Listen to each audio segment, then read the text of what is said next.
Hello Mark, I'm Julia, number 18. I'm a freshman. Today's speech is Cassie Cole, Stories from Home for Terminally Ill Children. I want to introduce you to some very wise kind kids that I know. But first, I want to introduce you to Camel. This is Cassie, a therapy camel visiting one of our young patients in her room, which is pretty much cool.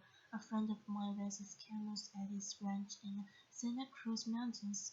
He has about 8 of them, and he started 30 years ago because he thought horses were too down. John is an out-of-the-box singer, which explains how the two of us have been such good friends all of our lives. Over the years, I convinced him to shuttle us with furries.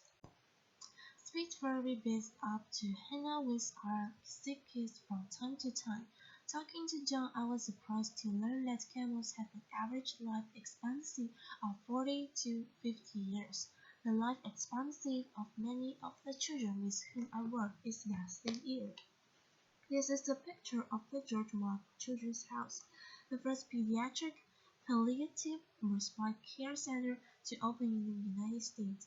I founded it in 2004 after years of work as a psychologist on pediatric intensive care units, frustrated with the undignified deaths that so many children experience and their families had to endure.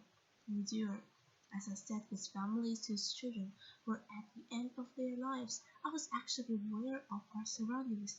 While the elevated train rumbled overhead on its track, quite literally in the room rever- reverberated with each passing train car.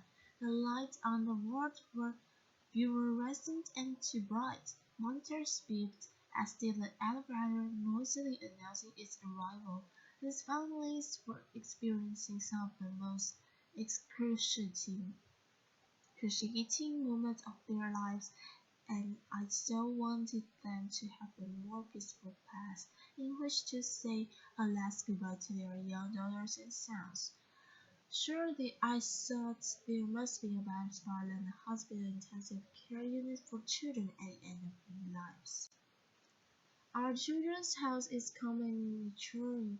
It's a place where families can stay together to enjoy quality time with their children, many of whom are there for respite stays, some with repeated visits over a span of years. Because kids are frequent flyers, rather than the bright noisy corners of the hospital, their rooms are calm and comfortable, with special living spaces for the families, a sanctuary of gardens, and a wonderful outdoor playground with special structures for children with physical limitations.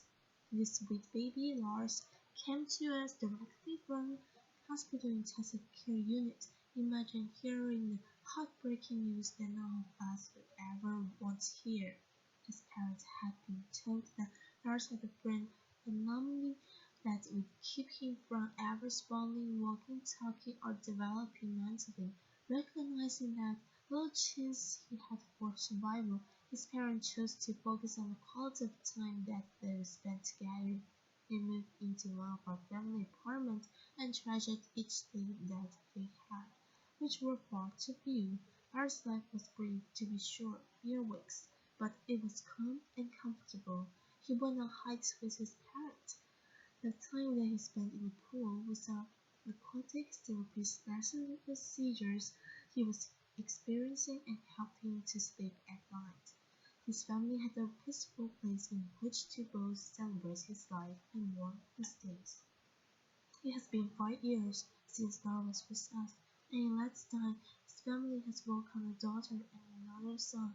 It is such a powerful testament to the positive outcome that specialized children's hospice care can create. Their baby's physical discomfort was well managed, giving all of them a gift of time to be together in a beautiful place. I'm going to talk to you now about elephants rather than the camel in the room. Very few people want to talk about death, and even fewer about children's deaths. Loss of a child, especially for those of us who have our own children, is frightening, paralyzing. debilitating, impossible. But what I've learned is this: children don't stop dying just because we, the adults, cannot comprehend the injustice of losing them. And what's more, if we can be brave enough to face the possibility of death, even one the most innocent, we can, an unparalleled kind of wisdom. To Crystal, for example, she was one of the first children to come for care after we opened our doors. She was 9 when she arrived, and her neurologist expected that she might live another 2 weeks. She had an inoperable brain tumor, and her decline had really accelerated in a week before she came to us. After settling into a room just entirely in pink and lavender, surrounded by the Hello Kitty accessories that she loved, she spent the next several days winning over the hearts of every staff member. Bit by bit, her condition stabilized, and then, to our astonishment, she actually improved. There were a variety of factors that contributed to Christian's approval, which we later came to call the George Bond, George Mark Bond, a lovely not uncommon phenomenon where children outlive the prognosis of their illnesses if they're outside the hospital. The common atmosphere of her surroundings, testimonials that were fixed open to accommodate her request, the resident pets, the syrupy dog, and Rabbit spent lots of cozy time with Crystal. After she had been with us for about a week, she called her grandmother and she said, "You, I'm staying in a great big house, and there's room for you to come too. And guess what? You don't have to bring any quarters because the washer and dryer are free." Laughter. Crystal's grandmother soon arrived from out of town, and they spent the remaining 4 months of Crystal's life enjoying very special days together. Some days were special because Crystal was outside in her wheelchair sitting by the fountain. For a little girl who had spent most of the year earlier in a hospital bed, being outside counting hummingbirds made for an amazing time with her grandma and lots of laughter. Our days were special because of the activities that our childlike specialists created for her. Crystal strung beads and made jewelry for everybody in the house. She painted a pumpkin to help decorate for Halloween. She spent many excited days playing her cat's birthday, which of course none of us thought she would ever see. None of us wore pink bows for the occasion, and Crystal, as you can see, pink for the day, wore sparkling tiara. One hot morning I arrived at work, Crystal and her partner inquired, "Greeting to be." With some help they had set up a lemonade and cookie stand outside the front door, a very strategic location. I asked Crystal the price of the cookie that I had selected, and she said $3. Laughter. He said that seemed a bit high for one cookie. Laughter. It was small, I know, Chef Fitch disagreed, but I worth it.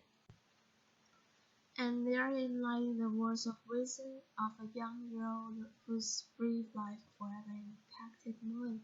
Crystal was worth it, and shouldn't every child so destroyed by horrific illness be worth it?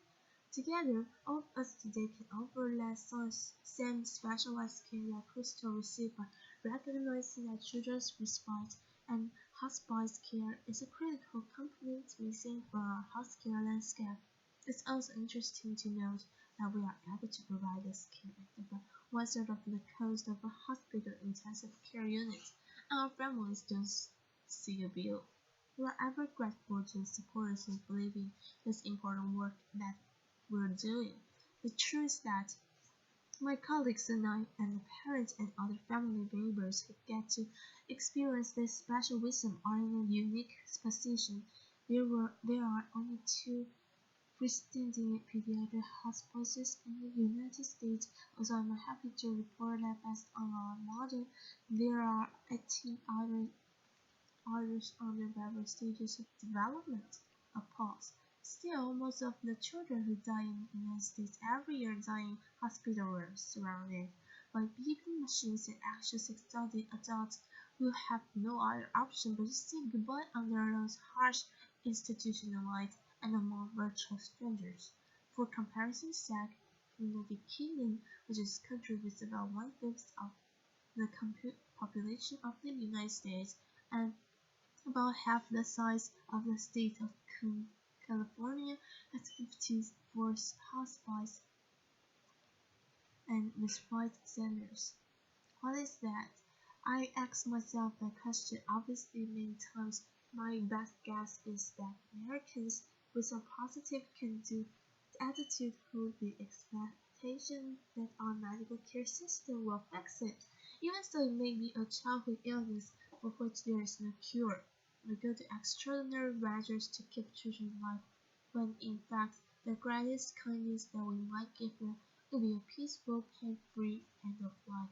The transition from cure to care remains a challenging one for many hospital physicians whose training has really been about saving lives, but about gently guiding the patient to the end of life. The death of a sweet baby for whom we cared at the end of her life certainly captured his dichotomy when he reflected that there are a lot of people to help you bring an infant into the world, but very few to help you usher a baby out. So, what is the magic ingredient at George Mark? The complex medical diagnoses that bring our young patients to us mean that their lives have often been restricted, some to a hospital bed for long periods of time, others to wheelchairs, still others to intensive courses of chemotherapy or rehab. We make a practice of ignoring those limitations. Our default answer is yes, and our default question is why not? That's why we took a young boy who wasn't going to live for another baseball season to Game 5 of the World Series. That's why we have the talent show put on by the staff and kids for many family and friends who wouldn't be enchanted a young boy playing a piano piece with his feet because his arms are atrophied. That's why we have a pro here. It's pretty magical. We started the pro after hearing a dad lament that he would never pin an engineer on his son tuxedo level.